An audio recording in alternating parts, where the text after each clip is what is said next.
আমাদের জীবনের একটা গুরুত্বপূর্ণ অংশ এটা, যে উপার্জনের মধ্যে, আজকে আমি এটাই বলতে চাচ্ছি, উপার্জনের মধ্যে হালালের ফিকির করা বহুতই জরুরি, বহুতই জরুরি, আখিরাতের জন্য জরুরি, আখিরাতের জন্য জরুরি। আল্লাহ নবী সাল্লাল্লাহু আলাইহি ওয়াসাল্লাম বলছেন, ওই হাদিস, যে হাদিস সাদ ইবনে আবি ওয়াক্কাসের পড়ছি, যে নবীজি ওনাকে বলছে তোমার খাবার হালাল বানাও, তাহলে তুমি মুস্তাজাবুদ দাওয়া হবে, তোমার দোয়া সব কবুল হবে। নবীজি ওই হাদিসের বাকি অংশ হলো আইয়ুমা আবদিন নাবাতা লাহমুহু মিনাস সুহতি আবির রিবা ফান্নারু আওলা বিহি।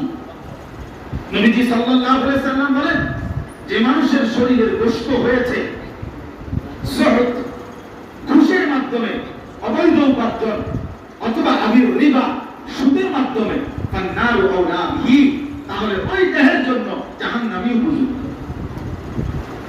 ওই শরীরের জন্য জাহান্নামী উপযুক্ত। নবীজি সাল্লাল্লাহু আলাইহি ওয়াসাল্লাম বলছেন, যে ব্যক্তি সন্তোষপূর্ণ হারাম কোন খাবার ভক্ষণ করলো, এক লোকমা, এক লোকমা, আর লোকমা এই শব্দটাই আছে হাদিসে, লোকমা।